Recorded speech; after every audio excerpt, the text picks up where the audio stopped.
y el calor. Pontevedra suena fuerte, late con su propio son. Los soles ruido al frente, el eco del corazón. Hola, amigos, amigas y amigues. Bienvenidos, bienvenidas y bienvenides a un nuevo programa de Charlando Con, desde nuestra nueva casa, la Sala Zenit. Sabéis que ahora todo el talento que alberga y reside en la ciudad de Pontevedra os lo presentamos desde la Sala Zenit, esta la que nos coge ahora. Y hoy, en el día de hoy, recibimos a una banda que ya pasaron por nuestro programa, en nuestra anterior casa, en el Barullo Bar. Os hablo de la banda Skill, que ya pasaron por allí para presentároslo y conocerlos un poco más, la banda y sus componentes y su historia. Y hoy los tenemos de vuelta a los chicos de Skill, a David, a Javier y a Rubén, para presentarnos su nuevo álbum que lleva por título Abnormality. Lo primero, Javi, David, Rubén, muchas gracias por atendernos y volver a este programa. Gracias a vosotros. Oye, la primera pregunta, Abnormality, que es vuestro tercer trabajo de estudio, lo publicasteis a finales del año del 24, en octubre. ¿En diciembre? En diciembre. Sí. ¿Qué tal han sido las primeras reacciones a este disco por ahora? En general, yo creo que muy buenas, la verdad. La gente que nos conoce así más de primera mano, nuestros amigos y conocidos, que muchos son músicos también, pues mucha gente nos ha felicitado por el disco. Oye, ¿hay algún mensaje o alguna reacción de alguien que os haya sorprendido desde que salió el álbum? Que digas, hostia, esto nunca me lo habían dicho, qué guay que este tipo...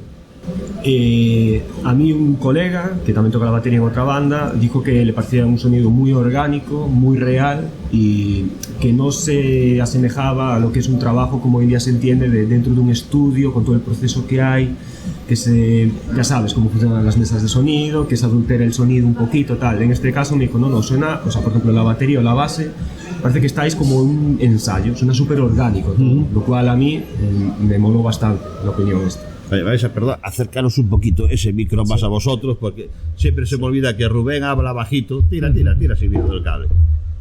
Rubén habla bajito, nunca levanta el tono de voz. Bueno, pues como era... mantiene la compostura. Sí. En cuanto a las bases, que sonaban muy orgánicas, que parecía que cuando escuchaba el disco nos estaba escuchando en una sala tocando en directo, en cuanto al bajo, a la batería. Oye, siempre se dice que cada disco es un viaje. ¿Cómo ha sido este viaje de la Abnormality? ¿Qué ha cambiado en vuestra forma de trabajar desde Demolition hasta ahora?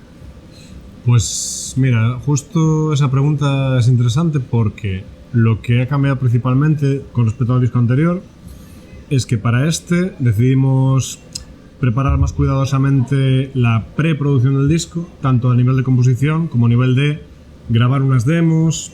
Aprendimos a grabar de forma casera nuestros instrumentos por separado y en cuestión de un mes o así creo que fue, a finales de verano de 2021. El disco tardamos como un año y medio en componerlo y tal, y la demo la grabamos pues eso, en verano de 2021. Me acuerdo porque estaba yo sacándome de carrera de conducir. Oye, que nunca es tarde. Que nunca es tarde, exacto. Y eso, en cuestión de un mes nos grabamos unas demos de todas las canciones que iban a estar en el disco y las utilizamos luego como referencia dentro del estudio para grabar ya el disco propiamente. Que de hecho se grabó la batería al final. Y es también, curiosa. Esta vez enfocamos de forma un poco diferente porque normalmente se suele grabar la batería primero, porque es lo más laborioso, lo que siempre se tiene que microfonear más cuidadosamente y tal. Y sin embargo fue de lo último que se grabó, al menos a nivel de instrumentos, porque grabamos guitarras y bajos primero, con la batería de las demos que teníamos, también gracias a eso pudimos hacerlo así, y luego finalmente Rubén pues grabó las baterías con ya nuestras pistas grabadas definitivas. Y un dato curioso que poca gente conoce, o que no todo el mundo le hemos contado esto, Rubén grabó las baterías en 4 horas. 4 horas. Iba a ser como un fin de semana que alquilamos el estudio en la Casa do Rock. En la Casa do Rock, en Santiago, en el mismo que el anterior.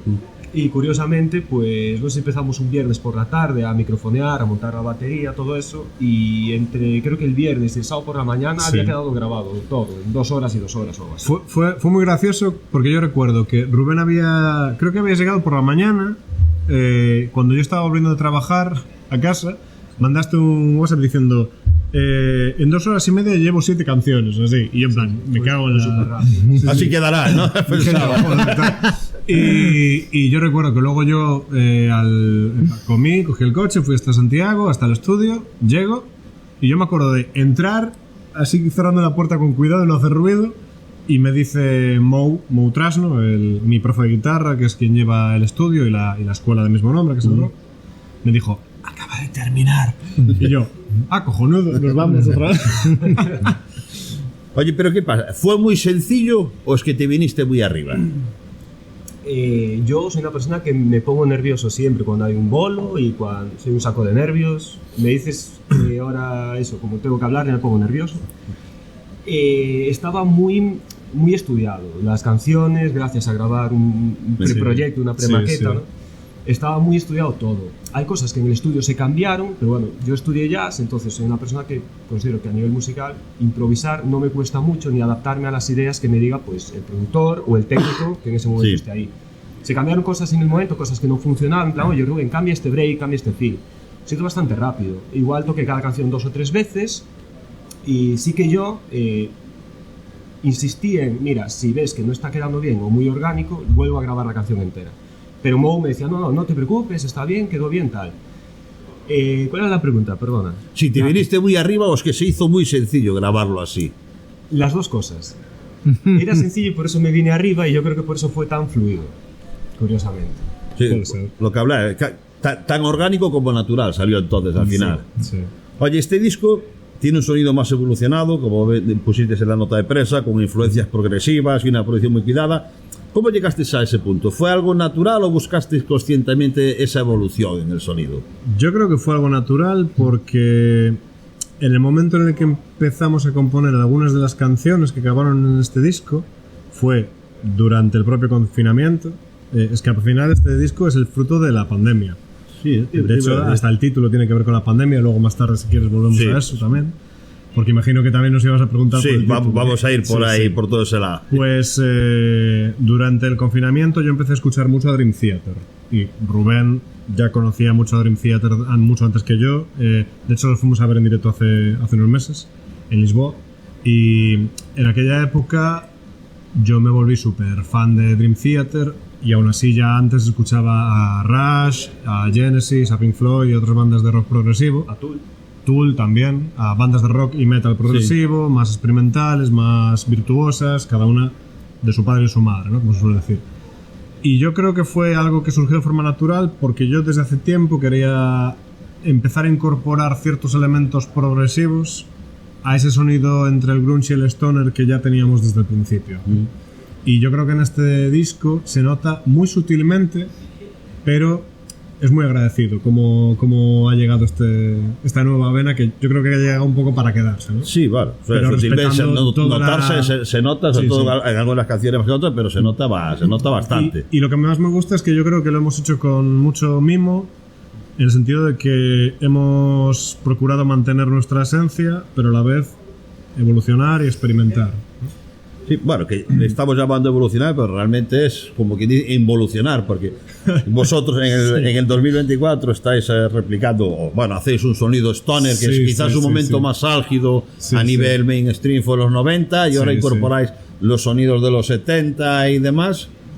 Pues no lo había pensado así, pero puede ser. Lo siguiente que es incorporar las trompetas a los Chuck Berry, Elvis. Música discos. Música discos.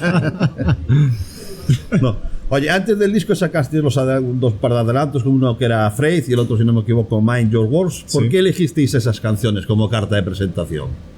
Me imagino que porque creíamos que esas... De hecho, fueron 3 canciones, la tercera fue Taz también.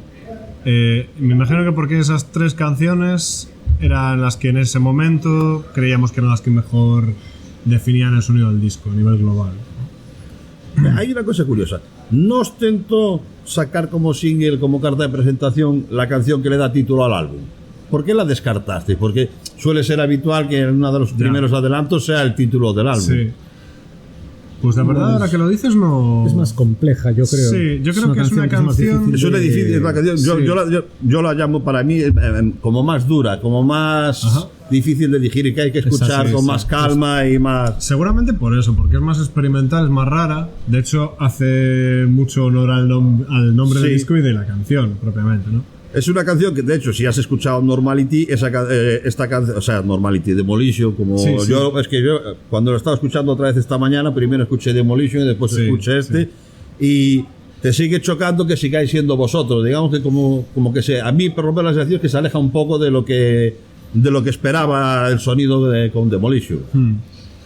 Sí, puede ser. Me imagino que esa era la intención, ¿no? O sea, al final, supongo que si no sacamos la canción homónima como single, fue porque a lo mejor pensábamos esta canción es más ideal para escucharla una vez escuches el disco en contexto. Y aparte esa canción está más o menos por la mitad, así que es como esa joya escondida Que está ahí. ¿no? Oye, ¿cómo fue el proceso compositivo de Abnormality? ¿Partisteis de ideas individuales o trabajasteis más en conjunto desde el principio? Yo diría que partimos de ideas individuales porque de hecho hay un par de canciones en este disco que son All Go Down y Bottom of the Hill, que son la tercera y cuarta canción respectivamente, que son canciones que las compusimos hace más de 10 años. O sea, son canciones que se descartaron del primer disco y del segundo, porque todavía no acabábamos de ver que cuajaran en el contexto de cada disco, ¿no? Y una vez empezamos a componer canciones para el tercero, pues dijimos, venga, va, a la tercera va la vencida, ¿no? Como se suele decir también. Estas dos canciones, que las hemos descartado otras veces, para ahora, pues como que encajan mejor.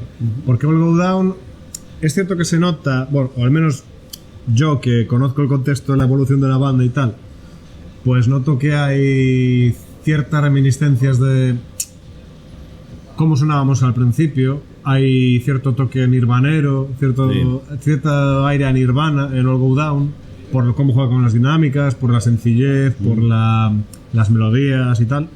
Pero también hay como un riff ahí con un ritmo irregular que le da ese toque un poco progresivo, ¿no? Que puede recordar a lo mejor un poco más a Soundgarden, ¿no? Sí, que siempre tuvieron una pena un poco más prog, tal. Y luego Bottom of the Hill, pues tiene también ese aire de canción lenta, pero sin ser una balada necesariamente, de banda de grunge, rock alternativo, noventero, tal. Y yo creo que eso recuerda un poco a cómo sonábamos antes.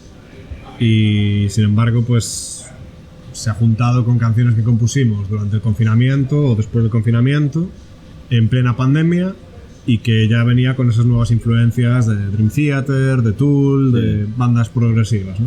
Y también influencias más heavy, más metaleras también, ¿no? Oye, el álbum ha sido producido por Yago Pico en Bowland Studios. ¿Qué buscabais exactamente en términos de producción y cómo fue el trabajo con él en comparación con vuestras experiencias anteriores? Di algo. A ver, yo por ejemplo... La última vez también tuvisteis que decirle, oye, acuérdate de hablar, que te parece que estás dormido. La verdad es que no tiendo a hablar mucho, no me... Acércala. Si no es necesario, no. Bueno, además ya me pasaron las horas, no. La verdad es que yo no conocía a Yago Pico antes de esto y al menos por mi parte me parece que hizo un trabajo impecable. O sea, el sonido que consiguió a mí por lo menos me encanta. Me parece un sonidazo brutal. Creo que supo coger muy bien todo el material de la grabación y darle ese carácter que nos define como grupo, que tenemos un sonido, nos lo dicen cuando hacemos directos, dicen, joder, tenéis un directo súper potente y tal, pero es que además es que sonáis como en el disco, o sea, claváis el sonido. A mí eso me reconforta, me hace sentir orgulloso, la verdad. Me siento muy orgulloso del trabajo que hizo con nosotros. Y muy bien, además él como persona un 10. Sí. Y el trato súper cercano, es como estar trabajando con un colega, es una pasada. Y digo que yo no lo conocía de nada antes, porque vosotros sí que, bueno, Rubén, tú ya habías tenido contacto con él, ¿no? Y yo pues llegar allí y verlo por primera vez, hola, ¿qué tal? Y vamos, como conocido de, sí, hombre, ¿qué tal? De toda la vida. Como si te conociese toda la vida. Te hace sentir tan cómodo, y cuando estás cómodo trabajas bien. Me imagino que eso sea la cosa más importante, estar a gusto con el productor, con el tipo. Sí, fundamental, eso es. Y al mismo tiempo, una cosa que a mí me gustó mucho de trabajar con Yago, y de hecho esto fue a principios del año pasado, cuando estaba ya haciendo la masterización del disco y tal. Fuimos a verla al estudio un día y tal cual, como un colega que te recibe en su casa, muy cercano, muy cariñoso, tal. Nos dio un abrazo a los tres, súper familiar, como si nos conociera de toda la vida, como si fuéramos a verle todo a diario, tal. Pero a la vez, sin perder esa profesionalidad, ese cariño por su trabajo y también esa facilidad que tiene él a la hora de hacer cambios en el momento. Yo recuerdo que estábamos escuchando las muestras de máster que nos había mandado y mientras íbamos escuchando cosas, él iba retocando cosas que le comentábamos. No, mira, aquí, hace esto, aquí y tal. Y es increíble lo bien que trabaja Iago, como si nada, no sé. Oye, ¿y cuáles fueron los mayores desafíos técnicos durante la grabación? ¿Algún aspecto en especial del proceso que requiriera especial atención o experimentación? Para mí, personalmente, el no tener la batería grabada antes. Ya. Eso Menos mal que teníamos la guía. Si estás muy acostumbrado. Para mí sí. A mí me ayuda un montón el tener la batería grabada antes. Pero bueno, el trabajo de las guías, que ahí, bueno, el que llevó el mayor trabajo fue él, que aprendió a manejar los programas. Rubén y yo aprendimos a grabar de forma casera y nos vino muy bien. Eso fue el pilar fundamental. Pero bueno, a mí me ha costado, yo lo admito. A mí grabar el bajo antes que la batería para mí fue un desafío importante, la verdad. Oye, ¿y cómo ha evolucionado la forma de abordar la grabación? Ya decías que habéis cambiado lo de las baterías tal igual. ¿Habéis experimentado también con nuevos equipos o con nuevas afinaciones o alguna técnica nueva? Pues, a ver, yo te podría decir, por mi parte, a lo mejor más a nivel de grabación vocal. En este disco yo me he esmerado más en grabar mucha más variedad de voces, de coros, sobre todo en la última canción, el Soul Preacher. Armonías. Llegué a grabar como 4 o 5 voces distintas para crear una armonía muy grande, como si fuera un coro de iglesia. Y luego aparte también, bueno, no contesta la pregunta, pero por mencionarlo también en este disco fue la primera vez que incluimos una colaboración de alguien externo a la banda, que fue con Tai Suzuki. Sí, después vamos a hablar de ella, me tenéis que contar quién es. Sí, después hablamos de eso también. Pero bueno, a nivel de probar cosas nuevas, bueno, no sabría decir la verdad.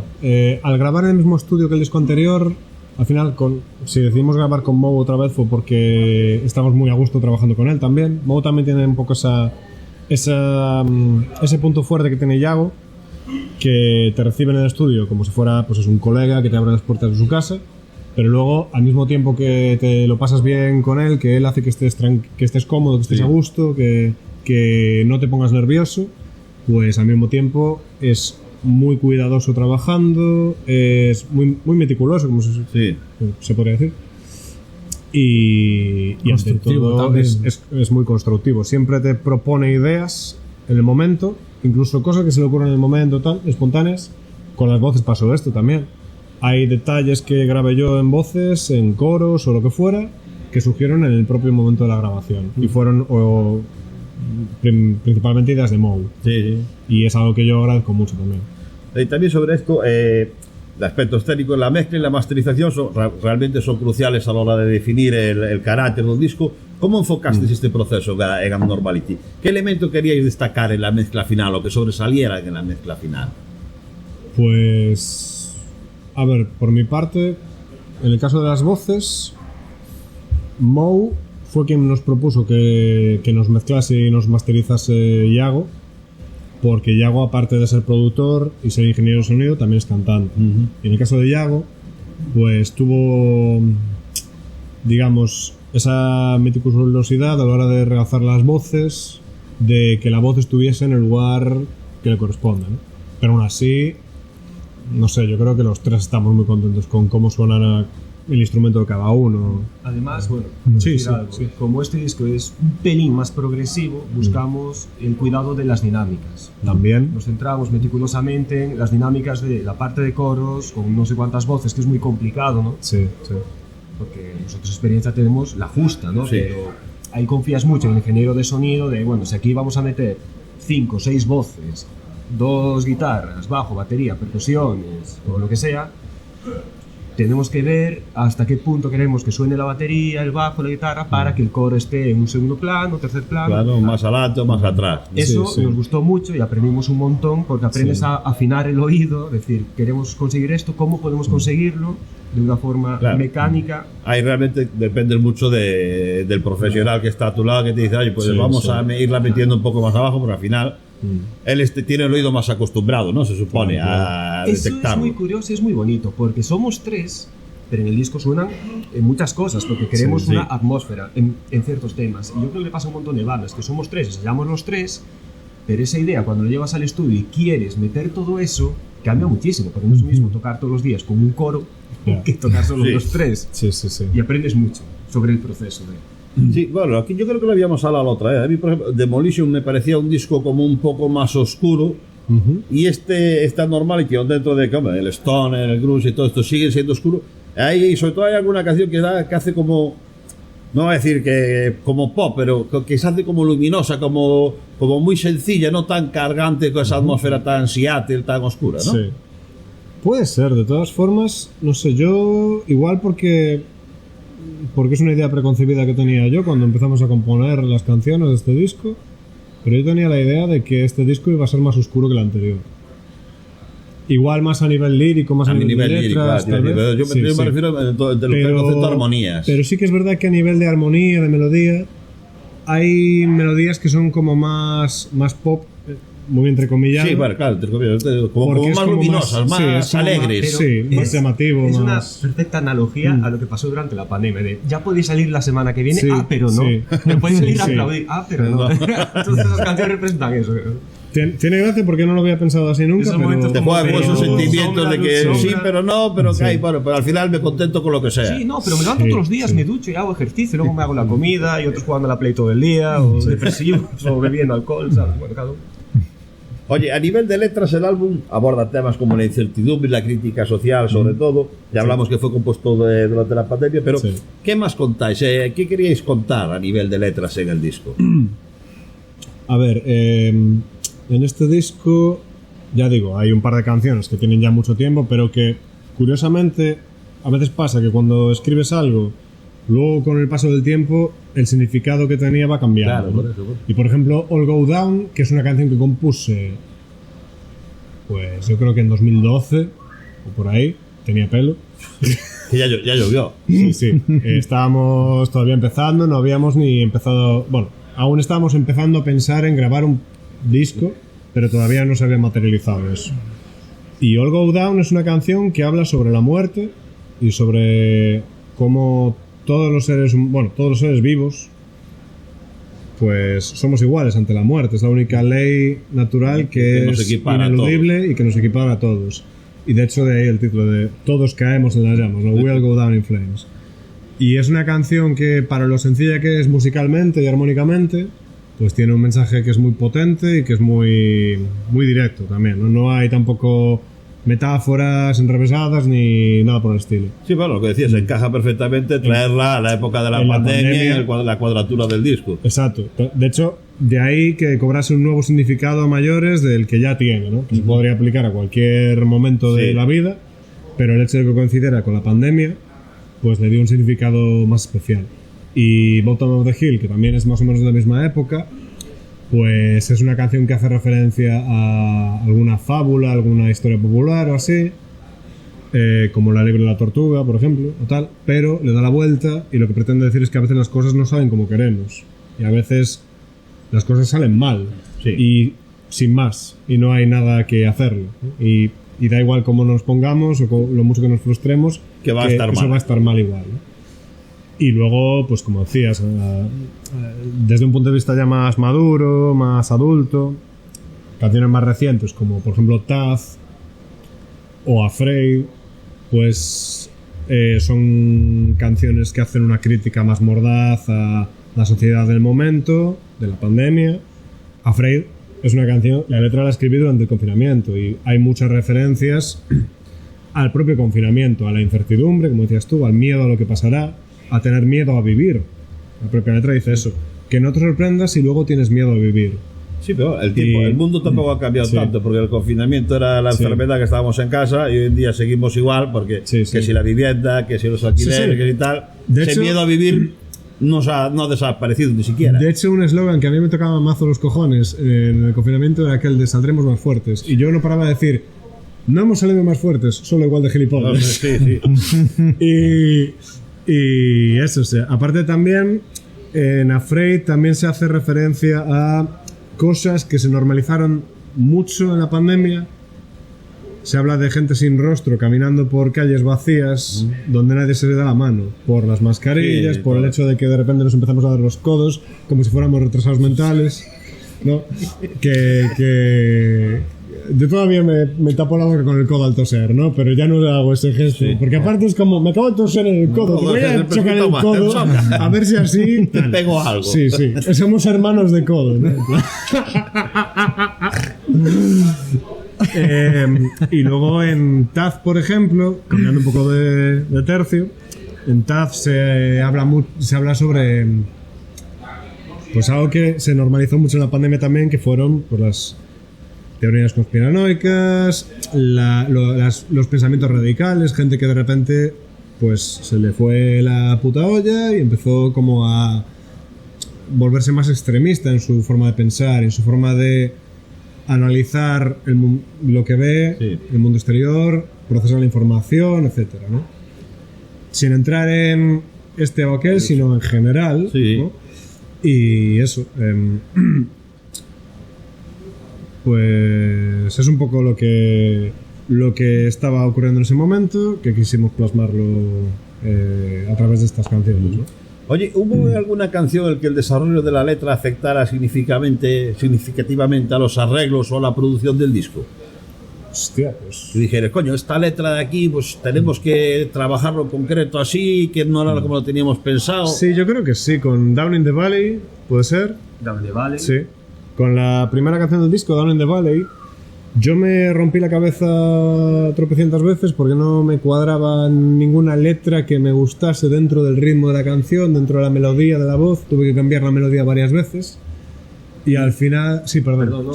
Y al final, una vez tuve una letra, pues ya hice una melodía en base a la letra. Pero es que yo para componer letras soy horrible, o sea... quiero decir, muchas veces espero tener una melodía clara primero y luego escribo la letra en base a la melodía. Pero con esta canción fue como, no me cuadraba y tuve que hacer un poco al revés, ¿no? Tuve que escribir una letra que me gustara primero para luego ponerle melodía. Y cuando lo haces así es un coñazo. Porque no tienes esa referencia de la música que te sugiere palabras, que te sugiere sonidos, sino que estás escribiendo a ciegas, ¿no? Estás como... ¿Qué hago?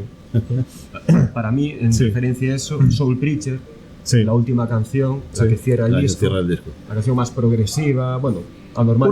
Una de las más progresivas, sí. En ese momento estábamos muy volcados en escuchar a bandas de rock y metal progresivo, y Soul Preacher, cuando Javi nos la presentó la letra, ¿no? Y nos explicaba de qué iba la historia y todo eso, tanto David, Javi como yo, a la hora de componer la música, le preguntábamos, ¿de qué va esta parte? Sí. Esta parte va de esto, tal. Entonces, yo creo que es la canción en la que más nos rayamos, o al menos yo, con las baterías, de cómo puedo hacer que la batería acompañe a la letra. A la letra y genere ese sentimiento y esa sensación. Que va en ascendente hasta romper al final todo, con los coros, con todo. Yo es de la que estoy más orgulloso a ese nivel. Creo que los tres, en general. Me gusta que mencionemos esas dos canciones, que curiosamente son la primera y la última del disco, porque tienen... para mí las letras son muy especiales en ese sentido. Down in the Valley, por una parte, la letra... Down in the Valley hace lo mismo que hacían Pi en Demolition y Skirl en el primer disco, que es hacer como una presentación del disco. Es una canción que te vale como carta de presentación del disco. Y en Down in the Valley hay un montón de referencias a canciones de grupos que nos gustan.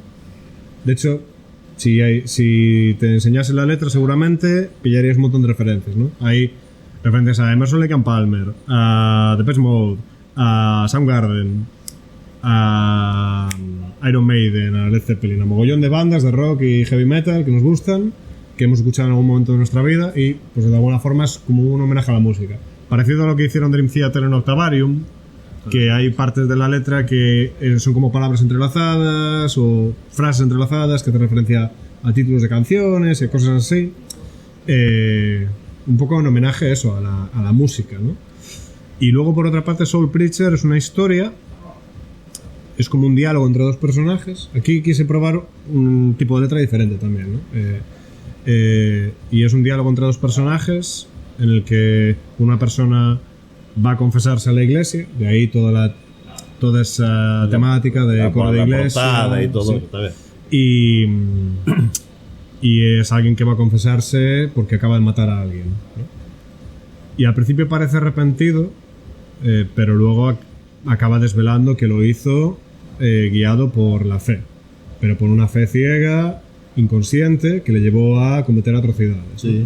Y es algo que me parecía interesante porque no como crítica a la religión o al cristianismo en particular, sino una forma de reflexionar sobre cómo a veces obcecarnos mucho en una idea o en una forma de pensar sin valorar otras cosas, otros puntos de vista, nos puede llevar a convertirnos en monstruos prácticamente. A cometer locuras que creemos que son cosas normales y lo más cabal. Sí, sí. Y también de ahí eso entra dentro de esa normalidad, ¿no? Dentro de esa... Con ese tipo de letras y este tipo de música no tendrás pensado ir a tocar a día de hoy, a Israel o a Estados Unidos, ¿no? No no entra en nuestros planes, ¿no? Vale. Vamos a ir al Vaticano, pero al final se canceló la cita y no... que nos dijeron que... Sí. Nos dijeron que no. Sí. Bueno.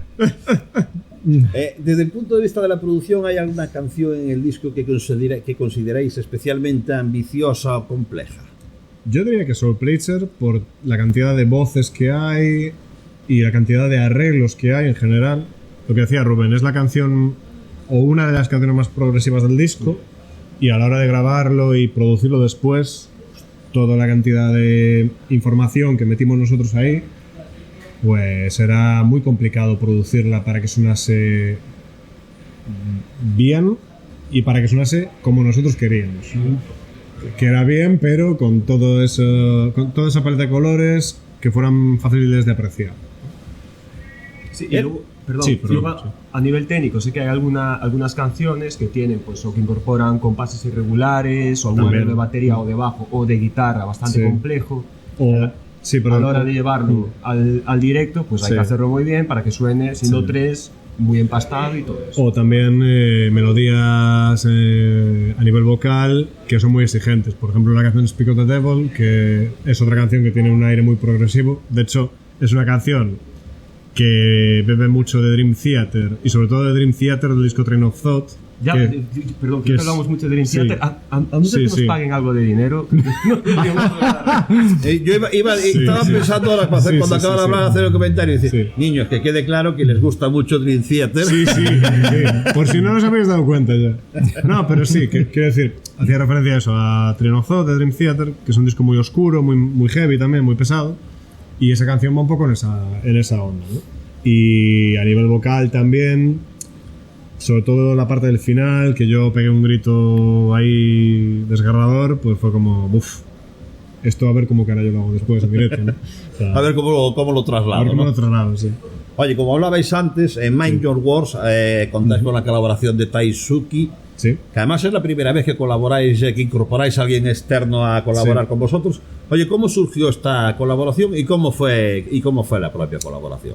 Pues bueno, para empezar... Lo primero, ¿quién es Taisuke? Sí, a eso iba. Taisuke fue profesora de canto mía hace unos 6 años, que coincidió cuando estábamos grabando Demolition, y de hecho ella me ayudó a preparar las voces para Demolition. Aparte de ser profesora de canto, también ha cantado muchos proyectos, entre ellos pues cantó con una banda llamada Supernatural, muy buena, que por desgracia ya no existe, pero que era muy buena. Y bueno, también fue finalista en La Voz hace muchos años. ¿Es pontevedresa ella? ¿Es de aquí de Pontevedra? No. ¿O vive aquí? ¿O algo así? No. Ah. Ella daba clases en la Casa de Rock en Santiago y fue ahí donde la conocí. Vale.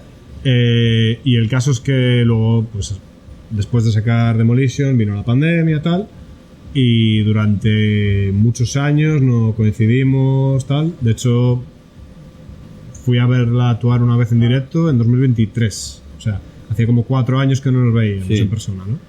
Y yo creo que fue el verano anterior, en 2022, cuando yo le propuse a ella que cantase en alguna canción, que hiciera coros o que cantase en alguna canción de nuestro nuevo disco, porque a mí particularmente, que he aprendido mucho de ella y que la aprecio mucho a nivel musical, pues me hacía mucha ilusión que ella fuera la primera colaboración que tuviéramos, ¿no?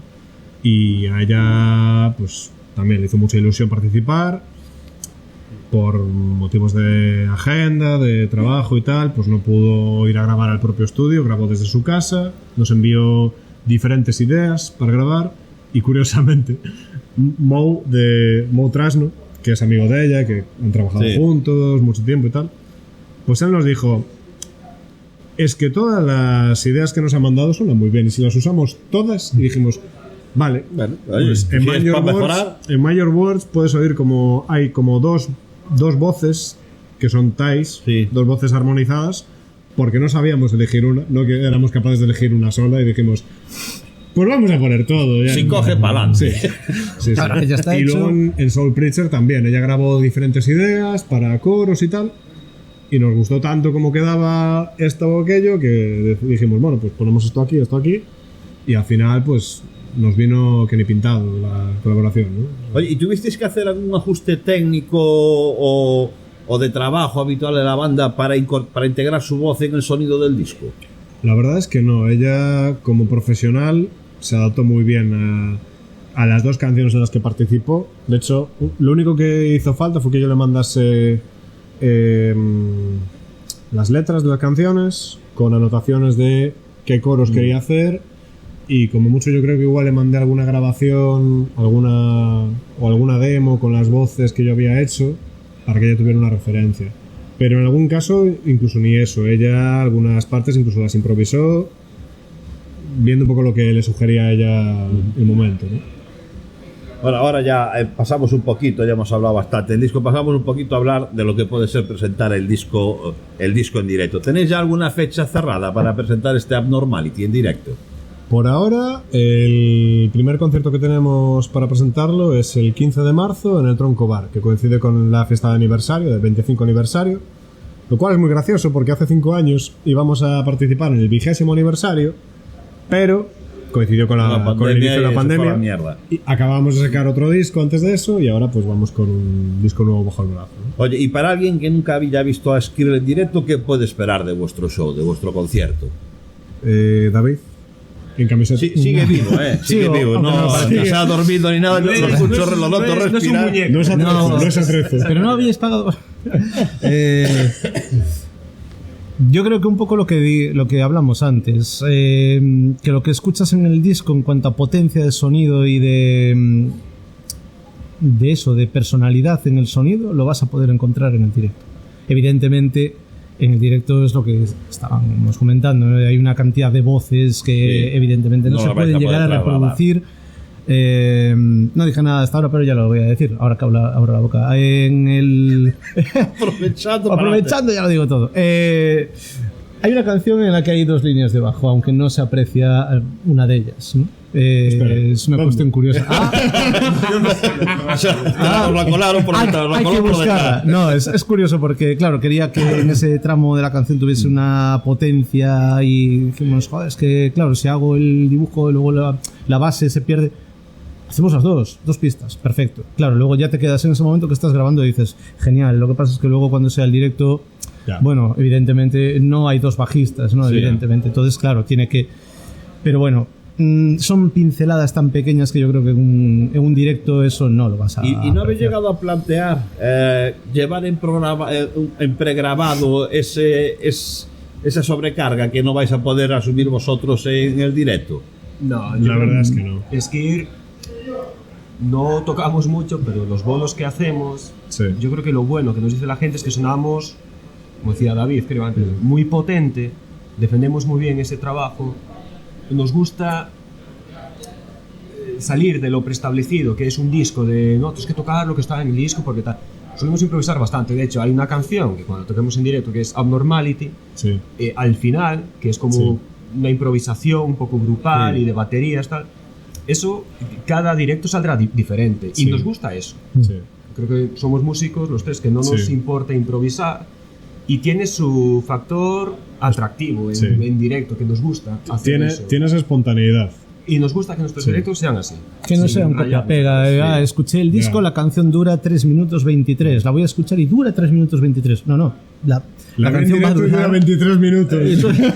Son unos pesados. Pero es que a veces dices, hay canciones como el caso de las segundas voces o terceras Sí, voces, sí. o tal, dices que realmente quedan también que a veces, si no es posible llevar a la persona, dices Sí, que sí. meterle secuencia, pierda sí. mucha tal. Pues, Mira, por eso yo decía. respeto las dos situaciones. O sea, hay bandas potentes de rock progresivos, incluso queremos meternos en esas tierras, que lo hacen y bandas que no. Y las dos propuestas me parecen súper interesantes. Sí. Yo creo que nosotros, los tres hasta ahora, nos habituamos y disfrutamos más con el directo. Sí. Esto es lo que hay. Oye, ¿vais a tener que hacer algún cambio, alguna adaptación de vuestro setup de instrumentos y de preparación con respecto a giras anteriores o conciertos anteriores de Demolition para este Abnormal? Sí, yo compré una pandereta y un cencerro para incorporar en algunas partes. Yo diría Pero que un cencerro Sí, pero- nunca suena mal, ¿eh? A mí me encanta. Ya, yo siempre grabo percusiones, de Sí, sí. shakers, Sí, panderetas. Sí. Huevo. Sí, de hecho, para lo poco que tardaste en grabar baterías, tardaste aún menos en grabar percusiones, cabrón. A la mañana siguiente fuimos a grabar percusiones acústicas y vale, ya acabamos.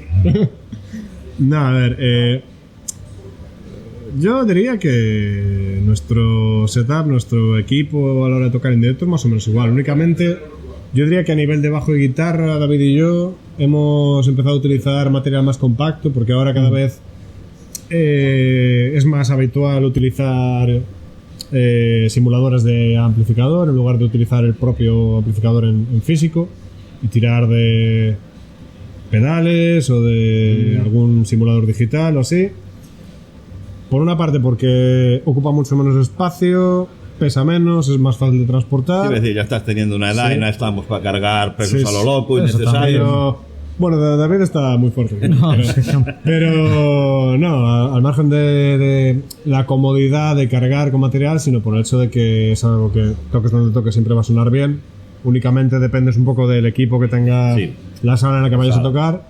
Pero a día de hoy eso...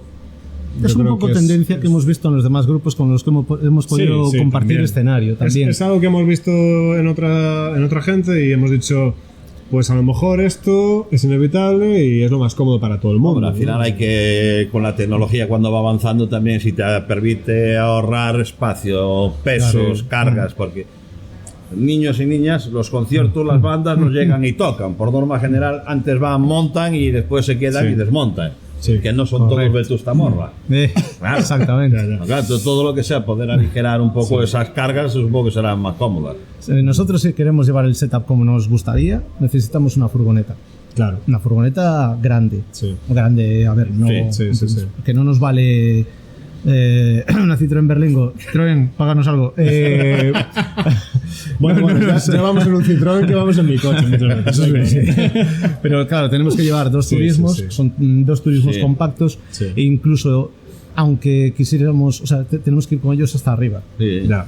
Y muchas veces también, y esto es una cosa que lanzo guiño, guiño, codo, codo a las salas, las zonas de estacionamiento para poder cargar y descargar. Eso es algo muy importante. Sí, pero solamente si Son te apellidas difíciles. o te llamas Cayetano, tienes sitio en la sala Claro. para aparcar, si no, no. Sí. Vamos a ver.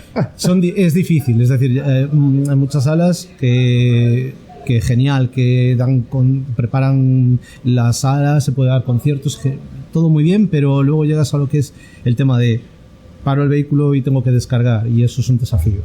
En muchos sitios es un desafío. Entonces, bueno, estamos viendo que la posibilidad de llevar un equipo compacto, que llegas con el instrumento, el equipo que pesa apenas un par de kilos o 3, o la maleta de los pedales y poco más, y lo estamos viendo como una opción, bueno, No cada vez.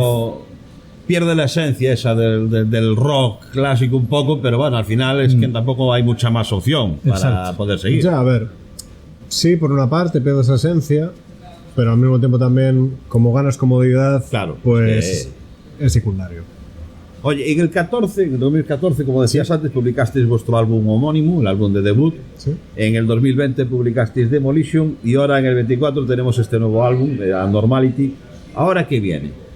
¿Ya tenéis ideas para lo siguiente o vais a tomarnos un tiempo largo de respiro para preparar el siguiente trabajo? ¿En qué va a venir después de Abnormality para Skill? A ver, por si no lo recuerda la gente que vio la anterior entrevista, cuando ya habíamos grabado Abnormality, pues el año y medio que pasó entre que grabamos Abnormality y ya finalmente lo publicamos, pues nosotros no paramos de componer y tenemos ideas para. Sí, verdad, esto para no más sé, en la anterior canciones. entrevista me contaste que ya lo teníais todo el disco grabado y preparado. Lo tenemos todo pensado. Es que he de reconocer que no me he molestado en mirarlo antes de venir. He preferido invertir el tiempo en escuchar el disco. Sí, pero que también es más importante también, ¿no? Porque al fin y al cabo también la entrevista anterior fue antes de publicar el Abnormality y tal. Pero sí que es verdad que ya tenemos más o menos la mitad del próximo disco compuesto, porque mientras estábamos acabando de grabar Abnormality, pues ya estábamos empezando a componer. Y luego por otra parte, yo sigo trabajando en ideas para más canciones cuando me viene la inspiración o cuando puedo, cuando tengo tiempo. Y bueno, por lo menos para otro disco más ya tenemos ideas. Oye, y mirando también hacia el futuro de Demolition, aquí Abnormality hemos tenido esta evolución un poco hacia lo progresivo. ¿Qué dirección sonora os gustaría explorar tras los siguientes trabajos, tras este Abnormality? Cumbia. No, es broma. A ver, como ya dije hace un rato, Rubén ha tardado en pillarlo. Bueno, o ha tardado en pillarlo o se lo creyó y estaba disfrutándolo por dentro. Dice, las percusiones, lo mío. Digo, todo lo que venga. Digo, aquí me corono. No, bromas aparte. Como dije hace un rato también, esa nueva vena progresiva que hemos empezado a experimentar ahora, pues yo diría que ha venido un poco para quedarse, porque al final esa idea de querer mezclar el sonido que teníamos como base, medio camino entre el grunge, el stoner, algo pesado, potente, pues a mí me parece muy atractivo fusionarlo con pequeños matices más experimentales, sin perder esa esencia, ¿no? sin perder esa base.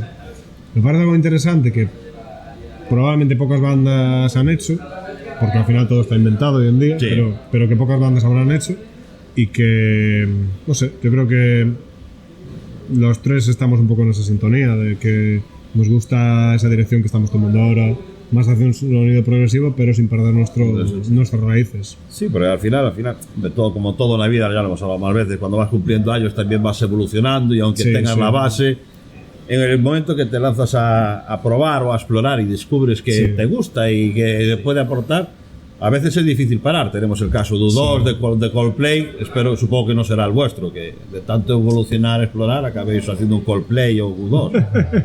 Más como Dover. Yo creo que... No, también. A ver, yo creo que al final... Abro la boca pocas veces, pero Sí, cuando... bueno, ya nos han vetado en Elephant y en Subterfuge. Hablas poco, pero cuando hablas sientas cátedra.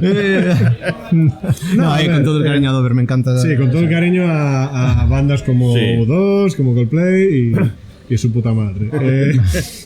No, a ver, yo creo que la trayectoria de cualquier banda o de cualquier artista hay que verla en un contexto que es al final, pues cada paso que da, que es pues cada disco que publica o cada single que publica o lo que sea, ¿no? Y yo qué sé, por ejemplo, otra banda que nos gusta mucho, Rush. Rush es una banda que se reinventó varias veces, que se adaptó a los cambios de sonido, de música de la época. Tú escuchas un disco de Rush de sus inicios y un disco de Rush en los 80 o en los 90 o en los 2000 y casi parecen bandas diferentes, ¿no? Salvo esa esencia que siempre mantuvieron ellos, pero la forma de transmitirla, la forma de hacer música con esa esencia, con esa base, era completamente distinta, ¿no? Y al final, pues eso, los tiempos, o sea, con el tiempo todo el mundo cambia, las preferencias, los gustos, las opiniones también. Y al final, pues eso, yo creo que la trayectoria de una banda hay que verla en el contexto de lo que es una trayectoria. Y una trayectoria es un camino, es un viaje. A lo largo del tiempo. Sí, exacto. Oye, vamos a ir terminando ya, que bueno, se hace poco tarde, pero tengo un par de preguntillas más que quería hacer. ¿Qué detalle técnico o de concepto de Abnormality os gustaría que la gente que lo escuche lo apreciara con más profundidad? Muy buena pregunta. Sí, muy interesante. Me gusta mucho. Si quieres, sí, pero no la contesta. Ha dicho David. Si quieres contestar. Muy buena pregunta. Bueno, pues me va a echar que os dejo vosotros. Si quieres empezar tú. A mí particularmente, porque en cuestión de sonido ya hemos dicho todo, entonces sería volver a repetirme. Sí. Pero en este caso tengo que hacer alusión a lo que es el trabajo gráfico. Particularmente en el tema del trabajo gráfico, que nos lo ha hecho Chano. Ahí detrás hay una cantidad de curro muy grande que puede que no se vea. Abres el disco, lo ves, vale, tiene esto, lo otro. Cuando esté en físico, claro, que estamos en ello, cuando estemos en el físico, evidentemente, ¿no? Pero cuando lanzo dardo, y no voy a hacer más spoiler, pero no te lo voy a preguntar para en cerrar. el momento en el que lo veas, hay un montón de detallitos. Sí que me gustaría que la gente en algún momento nos apreciase esos detalles, y ya si los llega a entender es la leche. Sí. Pero bueno, es lo más complicado. si como mínimo que les llame la atención. Se den cuenta Digan, de que están, aunque "Ostras, no ¿y lo esto entiendan". qué?", ¿sabes? No, bueno, sí, había un disco, lo saqué, lo metí, sonaba, pues me gustó, no me gustó. Bueno, pues ahora, venga, para el armario. Ahí hay un curro. Ese sí que me gusta mucho. El tema gráfico de este disco está muy, muy, muy elaborado. Muy Y a elaborado. su vez, que es lo interesante, que cada uno le dé su propia interpretación. Estás escuchando el disco, sí. ves la portada, tú sacas tus propias conclusiones, ¿no? A mí me parece interesante eso, dejar también. abierto. Sí, es una portada, o sea, es una maquetación, un trabajo gráfico que deja sitio a tu imaginación y a la interpretación. Sí, está muy bien. A mí en ese sentido me ha gustado y estoy muy satisfecho con el trabajo final. Bueno, como decíais, va a haber edición física igual que del anterior, ¿no? ¿Cuándo tenéis pensado más o menos que puede estar disponible? Pues diríamos que ahora estamos en febrero, probablemente para marzo, cuando presentemos el disco, ya contaremos con edición física. Y dentro de muy poco también contaremos con nuevo merchandising, con nuevas camisetas y más artículos de merchandising para que podéis comprar en nuestros conciertos. Sí, le hablo a la cámara, gilipollas. Pero para eso tenéis que venir a nuestros conciertos. Sí. ¿Y dónde se va a poder comprar el disco, aparte de los conciertos? ¿En vuestra web se va a poder comprar o a través de redes o algo? ¿O solo tenéis pensado la venta del físico en persona? A ver, al final nosotros los que tocamos muy de vez en cuando, pues estamos acostumbrados a vender nuestros discos y nuestro merchandising en persona, que al final es parte de lo bonito de tocar y que la gente quiera tener ese contacto de tú a tú, ¿no? Pero supongo que facilitaremos alguna forma de venderlo a través de redes sociales o de nuestra web para gente que a lo mejor pues vive más lejos. Sí, para la gente de fuera sobre todo, pues... A ver, al fin y al cabo, a través de nuestro Instagram o nuestro Facebook, pues la gente puede contactarnos y el que lo quiera ahí también. Lo que quiera, Como el anterior hicimos eso, de hecho. Gente que contactó con nosotros, otras partes de España que se lo enviamos. Sí, claro. Por eso te decía, si a través de redes o con mensaje y tal. Sí, exacto. Oye, ahora ya para cerrar, eso sí, antes de despediros, os voy a pedir que me recomendéis sobre una recomendación sobre Abnormality. Si tuvierais que decirle a alguien que no ha escuchado un disco, una canción en concreto para que se hiciese una idea del mismo, ¿cuál sería?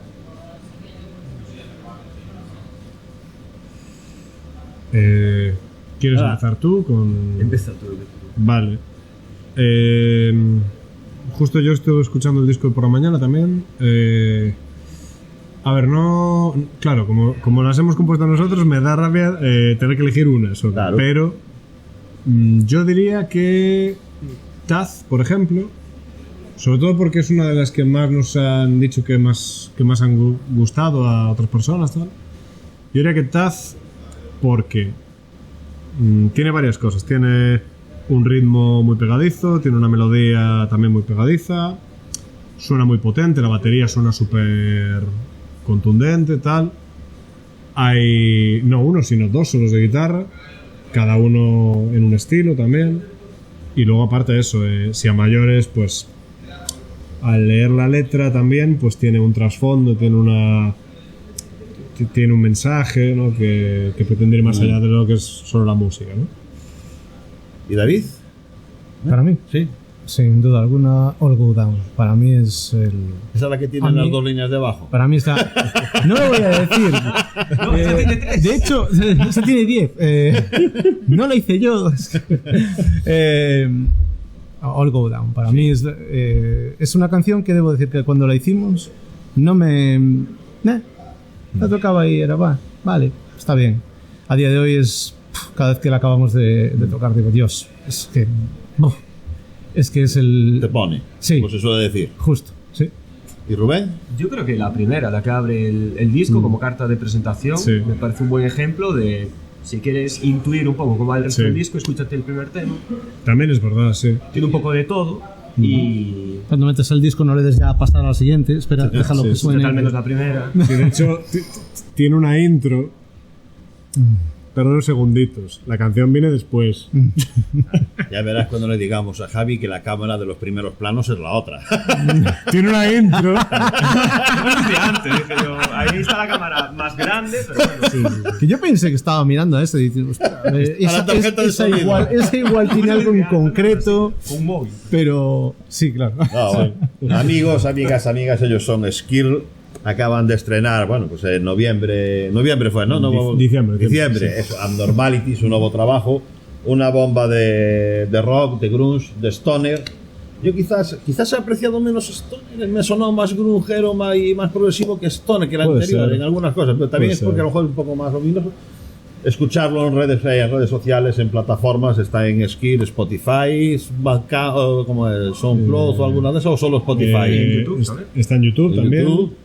En Amazon Music, Apple Music, en todas las demás plataformas virtuales. Y muy pronto en vuestras estanterías cuando compréis el formato físico. Y el que los quiere ir a ver es el día 15 de marzo en el Tronco Bar en Pontevedra.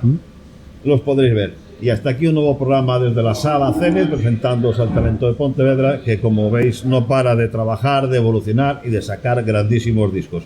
Muchas gracias y un saludo a todos.